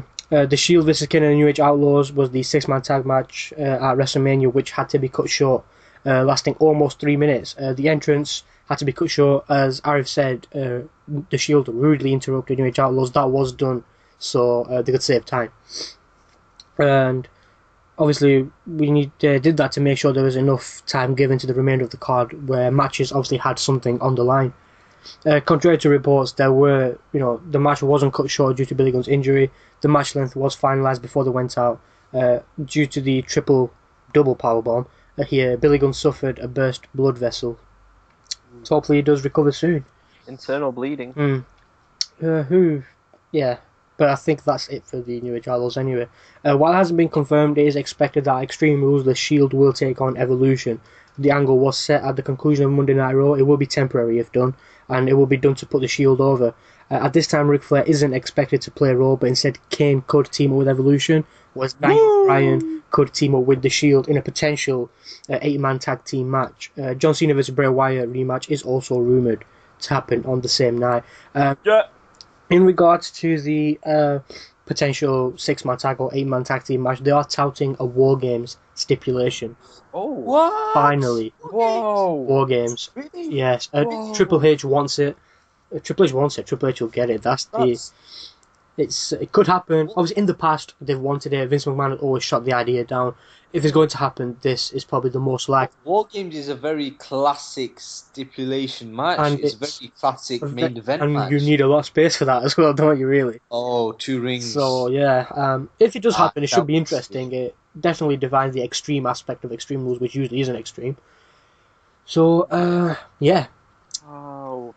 Just obviously keep your eyes peeled for that one on more news. Or just listen to my podcast next week, and we probably will have more news on it. As I said a little earlier, Ezekiel Jackson has been relieved of his duties in the WWE. There are concerns surrounding Christian due to his concussion, but they are planning a clear out of the roster. They are targeting some development superstars which don't have a bright future, but they are also targeting superstars who have reached a certain age and don't have a bright future. Their contract. Christian as well, due to his injury as well. Alberto, I don't know. He wasn't on Raw as well. His money on Mexico, that's the thing. In Mexico, sorry. In Mexico. Yeah. On Mexico. Steve Austin and The Rock, as we said, joined Hulk Hogan in an epic opening segment of WrestleMania 30. It was reported that an agreement between Rock and Austin was reached several weeks before WrestleMania 30. However, the deals were finalised just hours before Monday Night Raw. The final Monday Night Raw before WrestleMania went live. The WWE didn't want to announce either man for earlier on, and they wanted to surprise us. But obviously, we know TMZ reported that Stone Cold will be there. So the WWE went ahead and promoted The Rock to be there as well. Tyson Kidd, he's set to be repackaged. The talented wrestler hasn't had the TV time he deserves, and possibly a changing gimmick could do the trick. Fandango and Summer Rae, sad news for Imran, they have split up. What? Fandango and Summer Rae have split up. Fandango will now be accompanied to the ring by Layla. I think it's because Summer Rae is impressive. Spoiler. Summer Rae is impressing people in the ring, so she. When did this happen? This happened On SmackDown. on the SmackDown we did. Yes. Right. Yes. More on that next week on the greatest review of the worst wrestling. Yeah, I think Summer Rae, Imran could probably tell us more because he's a big Total Divas fan. She is Huge Total Divas fan. She is impressing people in the ring. Imran's the sort of person that makes signs to watch it on his TV. Yes. The backstage reaction to Paul Heyman's promo on Monday Night Raw was a positive one. People obviously enjoyed that, understandably as well. Paige, the new Divas champion, is expected to drop the NXT Women's Championship very soon. Obviously, she makes her main roster debut. After she's done that, she's going to stay there. She could drop it to Charlotte, the daughter of Ric Flair. Yep. Who's been touted as the next big thing on NXT's Divas division. NXT is looking promising. As seen on Raw on Monday night, Cesaro announced himself as the newest Paul Heyman guy. The two will be feuding as babyfaces against a heel Jack Swagger and Zeb Colter in the coming weeks. Brock Lesnar is expected to take time off now that WrestleMania 30 is over, so Paul Heyman will be working as a face. He does get a good reaction anyway, as a face with Cesaro for now. What happens when Brock Lesnar returns several months down the road remains to be seen. Does he return as a face with Paul Heyman and Cesaro, or do they turn Cesaro heel with Lesnar? I've got an idea on that. What's your idea? I've got an idea they're building towards a match on SummerSlam pay-per-view between Brock and Cesaro. That would make sense. That would be epic. It would. It really would. That's really a good way to get Cesaro over as well. Spoiler, Imran sees the future. 6 months earlier. People forget about it in 3 weeks. A crystal ball. Yeah, Rey Mysterio, he's told a Spanish radio station over the weekend that he was disappointed that the original Sin Cara didn't work out in WWE because he had the potential to be the man who could replace him as the Mexican star in the promotion, but his ego got in the way of him taking that spot. There you have it. Fraude! At this time, RVD's current run with the WWE will take him through SummerSlam. At that time, he is expected to take another break from the company. That's annoying. It's annoying, but I'm gonna say it. That's so annoying. it's like RVD. He's good to watch, but then what if they're using to put over smaller talent or younger talent? Then what's the problem? yeah, I agree with that. But they don't though. They build him. He beats Damien Sandow. Yeah, but come on, that's not exactly he has to win his first match. Let's be honest, Sandow is not like he's good. He's not like getting what he deserves right now. He can talk on the microphone. He can wrestle. Let's get this out. Let's get this out in the open now, guys. Damien Sandow, he is very talented, and he's not getting what he deserves. That's my opinion. Well, right now he's a jobber. And the facial expressions that Sandow puts over in the 5 seconds of TV time he has are immense. he can talk, which most people can't. People who can't talk still get more TV time than him. He can wrestle. He's got so much charisma. Exactly. But I don't understand. I don't understand what he's done wrong. When Vince hears this, he didn't enter the ring when the Yes Movement was there. Well, you know, why Sandow had to suffer for that, didn't he? I hate that. Anyway, the initial WWE Network numbers are considered strong to some, but there are many who are disappointed as the company was hoping for 1 million subscribers by now. There has been talk of increasing the price to $11.99 or $12.99 per month, obviously dollars, next year, as they need to be able to make the network more profitable. The only problem I have with the network is who's going to wake up and be like, oh, I need to watch this so-and-so pay-per-view. Yeah. Oh, I need to watch this so-and-so match. Yeah. You have the options, that's the thing, isn't it? Yeah. That's for that price, though, I think it's definitely worth. Following Paige winning the WWE Divas Championship from AJ Lee on Monday Night Broadcast, former WWE talent Vicky Guerrero tweeted that her vision is complete. So maybe she did have a part to play in Paige. She's the Paul Heyman of the Divas division. Yep. She was. A big talking point we've mentioned a lot. The streak is over. Brock Lesnar ended the streak at WrestleMania 30. Huge moment in wrestling. The finish did look botched, but it wasn't. That was always the plan going ahead. And there are reports online that referee Chad Patton didn't always know the streak was going to end. Hence the hesitation at the end. And there is a rule that if there is, an odd finish and you count to 3, the pinfall counts. However, those reports are false. The referee did, in fact, know that the streak would be ending before the match. Along with the referee, obviously, we know Undertaker, Heyman, Lesnar, Triple H, Steph, Vince. All these people were aware. The agents weren't aware. The bookers weren't aware. The commentators weren't aware. The locker room obviously wasn't aware. And you can understand the shock. On Raw, the following night, Paul Heyman mentioned that after his match with the Undertaker, with Brock Lesnar, the Undertaker did collapse backstage. This is in fact true. He did collapse. Vince, Brock, and Heyman accompanied the Undertaker to the hospital, which then resulted in Vince missing the main event. He told Triple H and Stephanie McMahon to take control and close the show, which obviously they did very well considering they were involved in the match. Yep. The Undertaker suffered a severe concussion and neck injury. He wasn't limping when he left when he left the hospital the next morning and was backstage on Raw, but they decided not to use him. I think this match and the ending possibly ended the real-life feud between the pair, as Lesnar was seen whispering thank you to The Undertaker after his victory. Nice gesture. A number of superstars were unhappy with the streak ending, but obviously they can't speak publicly about it as they're under contract. Several reports are suggesting Vince had to talk The Undertaker into allowing the streak into ending, and Taker simply went with the idea. I'm not so sure about that.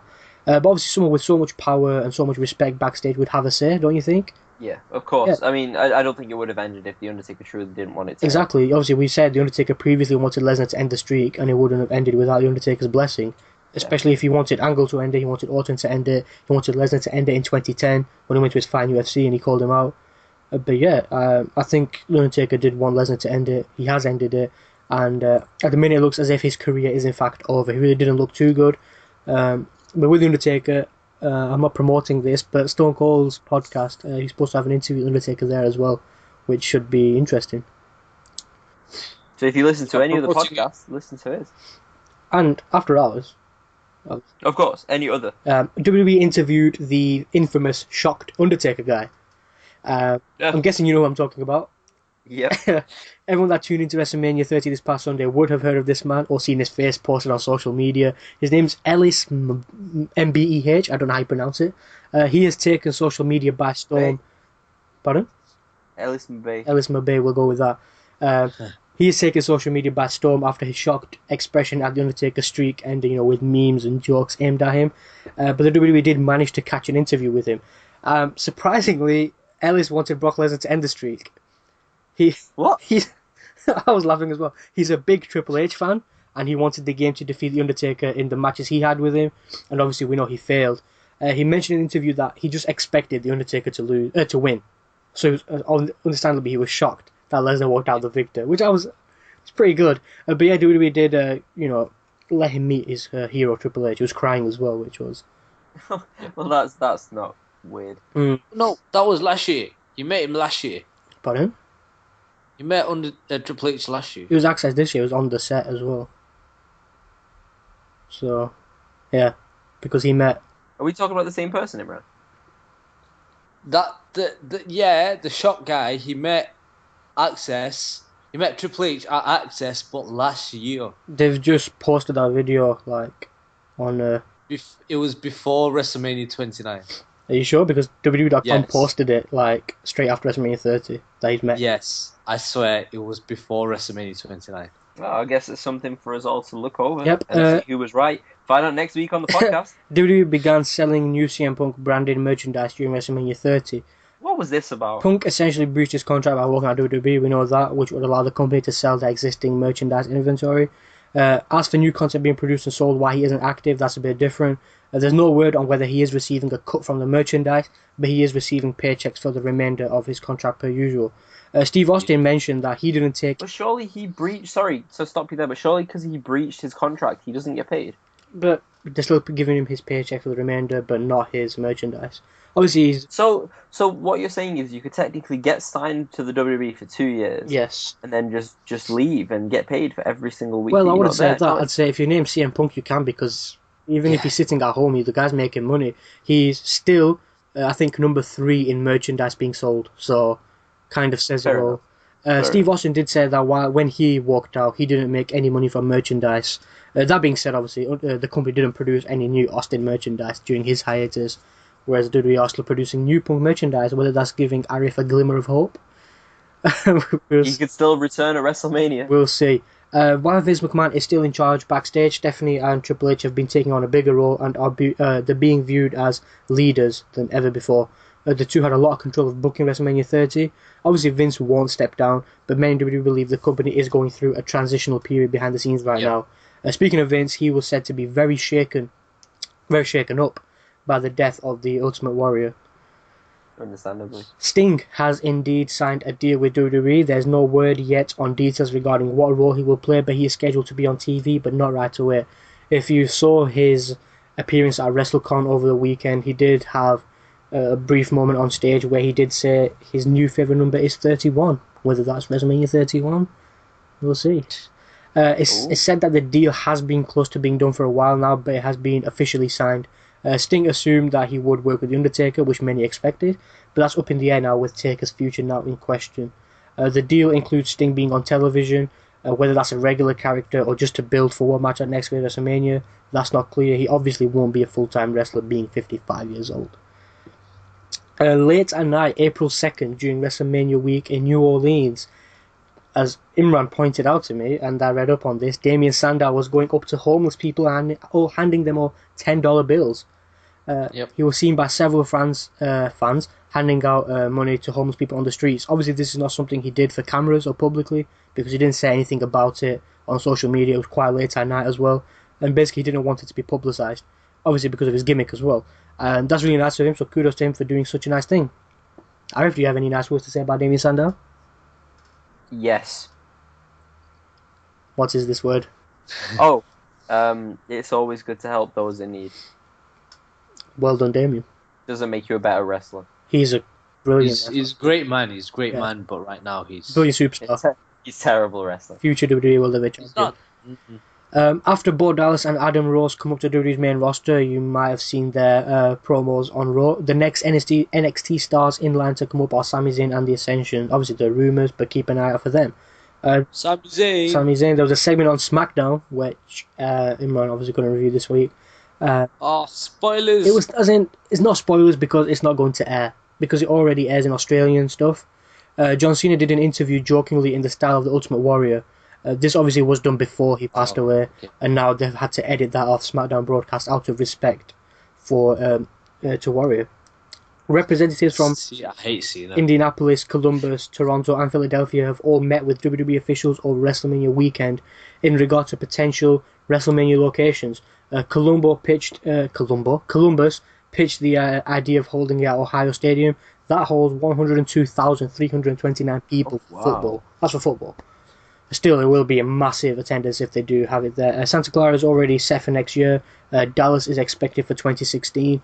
Rumours place Orlando as the favourite for 2017.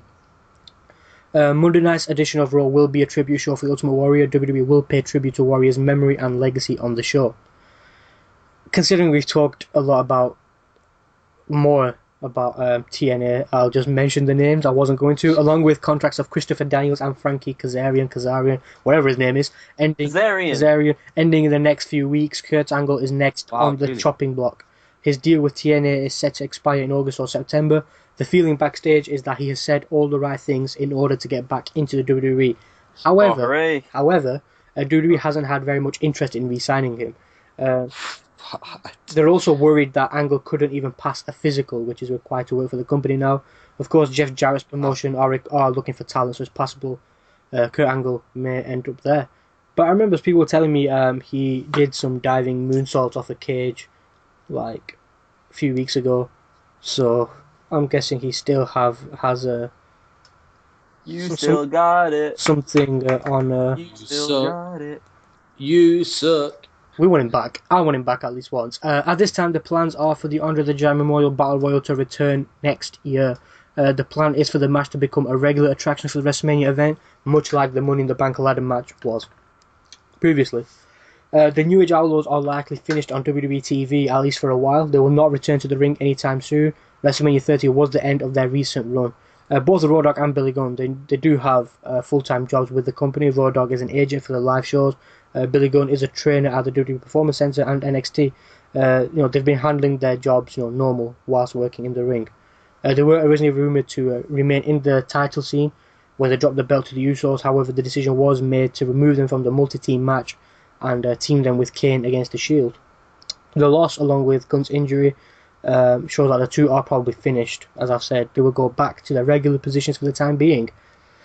Finally, the WWE Network is planning to do the same thing they did with WrestleMania 30 at this year's WWE SummerSlam pay-per-view. This means we will see tons of backstage footage, superstars being followed, access events, NXT matches, and more.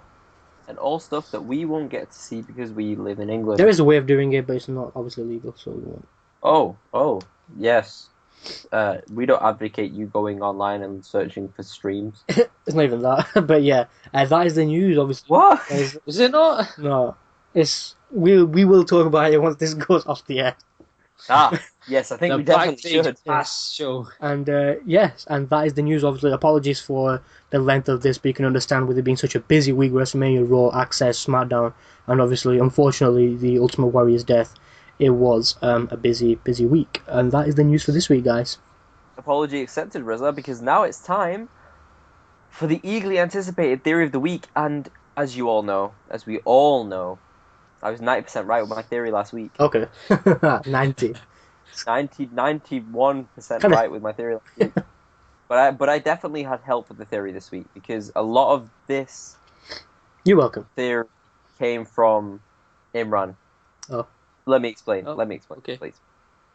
It's the invasion of the new school level of wrestlers in the WWE.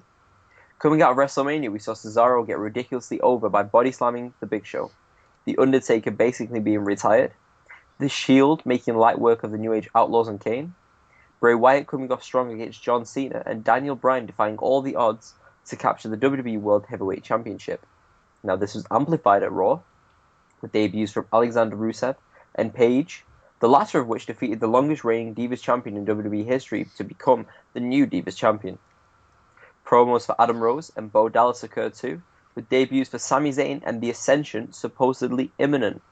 Not to mention Enzo Amore, Big Cass, bada bing, bada boom, toughest guys in the room.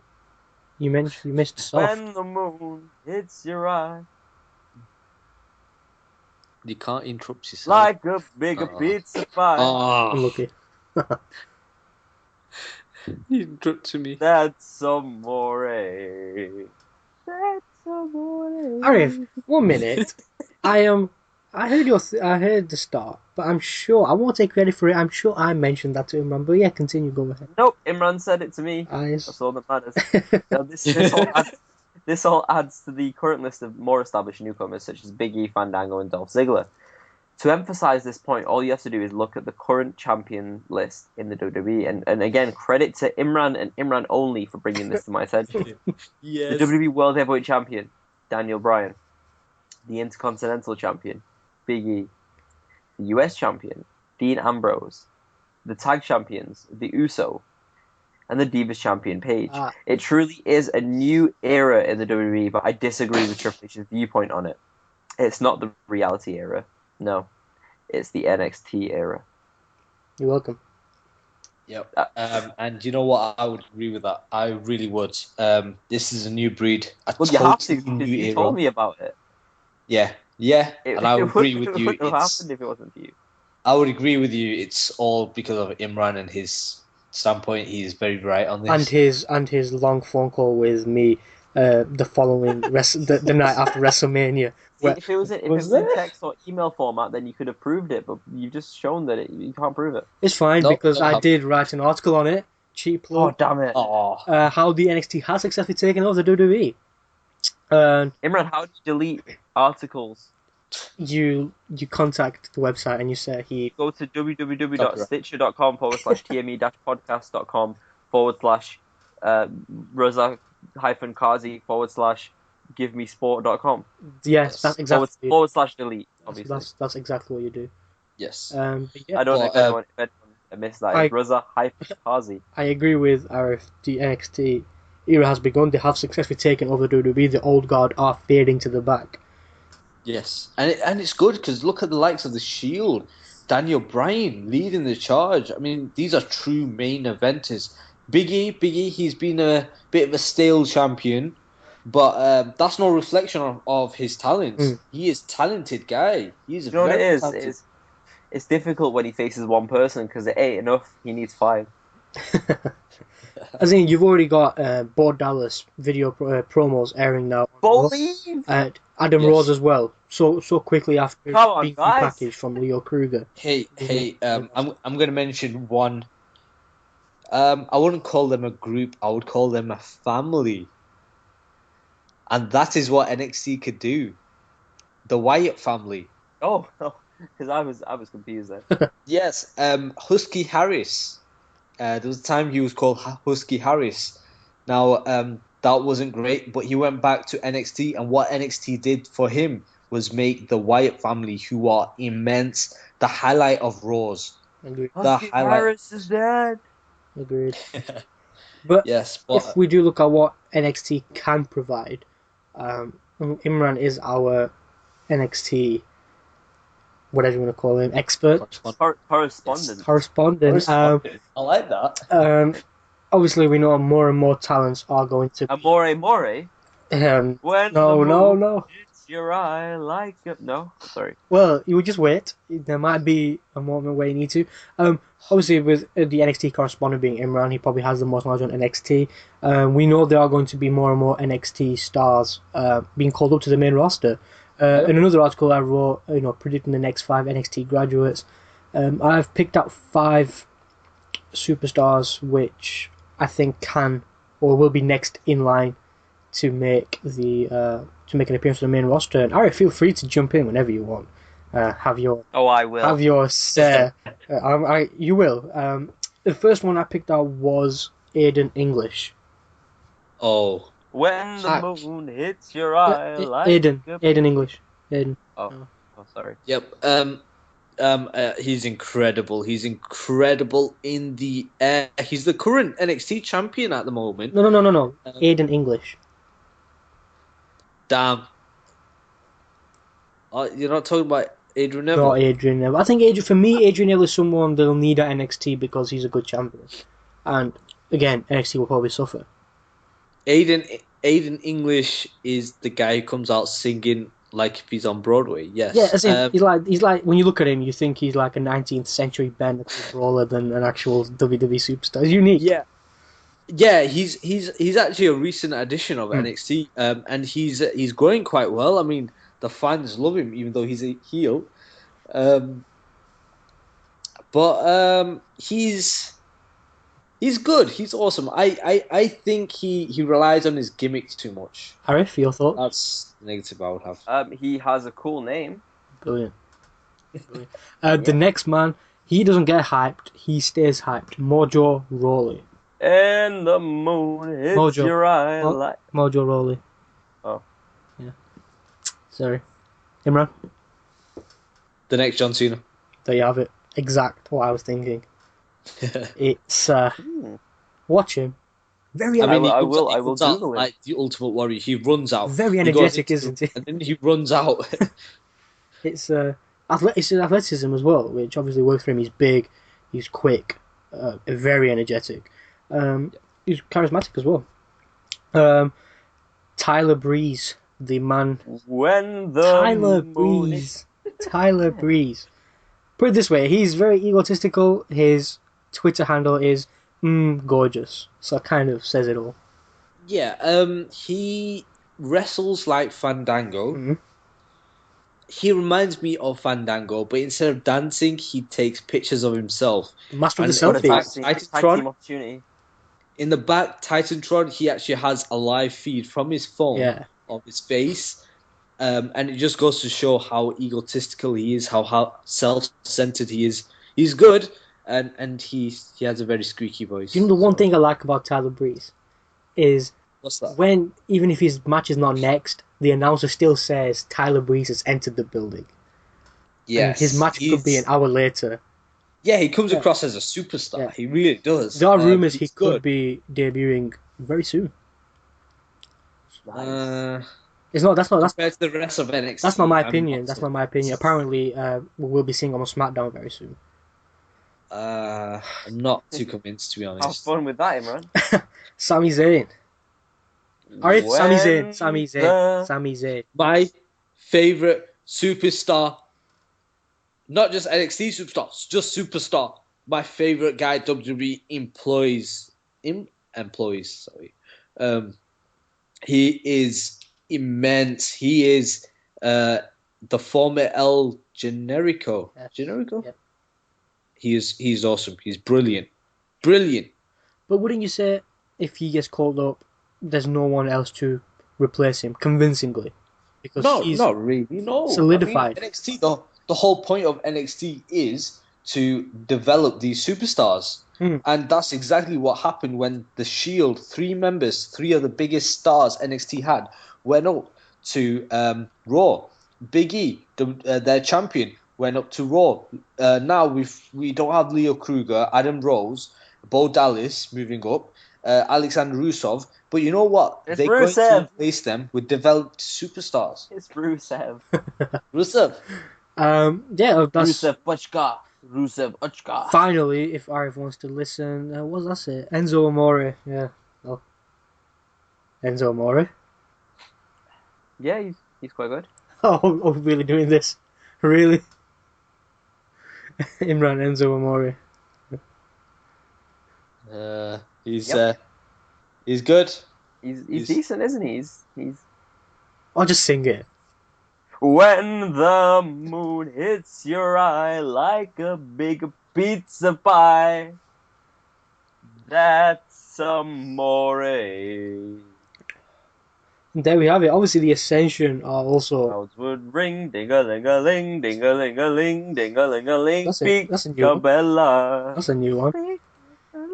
It's the same song. What the? It's the same song. No, but it's extended. We've heard two extended versions, Evolution and this one now as well. Hey, I like to give the the fans what they want. They all 0 of them emailed me to ask.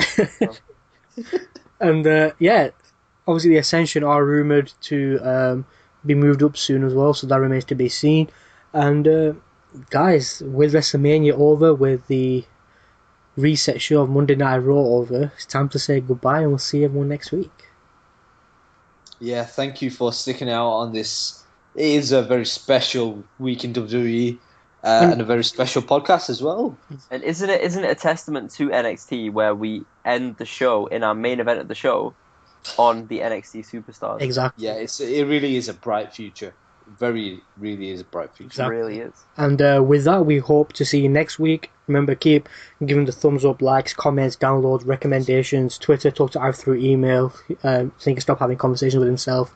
Yeah, if you can find me on Facebook, I'll be more than happy to accept you. Yeah, if you. Just let me know you're from the Main Event Podcast listening room. And with that, guys, I think it's the perfect time to say goodbye. Goodbye from me. When the moon hits your eye like a big pizza pie, that's amore.